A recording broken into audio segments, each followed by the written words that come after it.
प्रधानमंत्री नरेंद्र मोदी ने आज नागपुर शहर के लिए पीएम ई बस सेवा योजना के तहत 50 अत्याधुनिक इलेक्ट्रिक बसों का वर्चुअल लोकार्पण किया। यह बसें शहर की सार्वजनिक परिवहन व्यवस्था को आधुनिक, पर्यावरण अनुकूल और किफायती बनाने की दिशा में एक अहम कदम मानी जा रही है। ये ई बसें नागपुर के 11 प्रमुख मार्गों पर संचालित की जाएगी, जिससे यात्रियों को सुगम और आरामदायक सफर मिलेगा। इन बसों की खासियत यह है कि मात्र 30 मिनट की चार्जिंग में ये लगभग 225 किलोमीटर तक चलने में सक्षम है। नागपुर के लिए कुल 150 इलेक्ट्रिक बसों को मंजूरी दी गई, जिनमें से पहले चरण में 50 बसें शुरू हो गई है। 9 मीटर लंबी वातानुकूलित बसों में 25 अधिक एक सीटों की सुविधा के साथ दिव्यांगजनों के लिए हाइड्रोलिक ई रैम्प भी उपलब्ध है। इस योजना का उद्देश्य शहरी परिवहन को प्रदूषण मुक्त बनाना है। इस अवसर पर राज्य के मंत्री चंद्रशेखर बावनकुळे ने कहा कि ई बस सेवा से नागपुर की परिवहन व्यवस्था को नई पहचान मिलेगी और पर्यावरण संरक्षण को भी बल मिलेगा।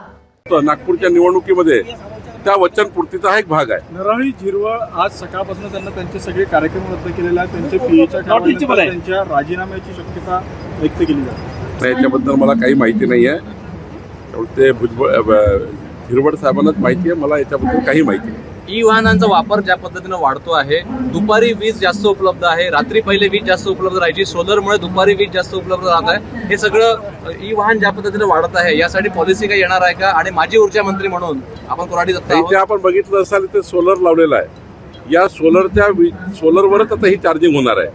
त्यामुळं 1 मेगावॉटचा सोलर प्रोजेक्ट ऑलरेडी या ठिकाणी आहे।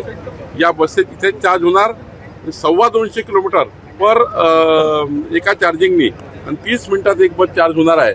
त्यामुळं सोलरचा प्रोजेक्ट आहे आणि आधुनिक आणि ॲडव्हान्स जे देशातली जगातली सर्वात ॲडव्हान्स टेक्नॉलॉजी आहे ती यामध्ये वापरल्या गेली आहे। 20 साठी काल तुम्ही 3,994 कोटी रुपयाचा अंतिम आराखडा मिहानचा आता पूर्ण झाला आहे। त्याला कॅबिनेटने मंजुरी दिली आहे। त्यातले 2500 कोटी रुपये आता खर्च झाले आहे। उरलेले पैसे जे आहेत, सिवनगाव आहेत, आपलं खापरी, कलकुई, जयगाव, तेलारा ह्या ज्या गावाच्या पुनर्वसनाचे प्रश्न ते पूर्ण झालेले आहेत। काही प्रश्न शिल्लक आहे, 12.5% वगैरेचे पैसे द्यायचे ते आम्ही देणार आहोत।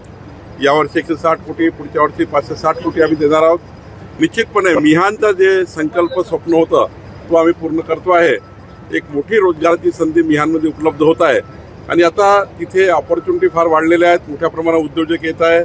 स्वतः मुख्यमंत्री आणि नितीन गडकरीची लक्ष टाकत आहे आणि आता ते आपला विदर्भ ॲडव्हान्टेजमध्ये जे आता इंडस्ट्री एक्सपो झाला त्यामध्ये सुद्धा मोठा बूट नागपूरला मिळाला आहे।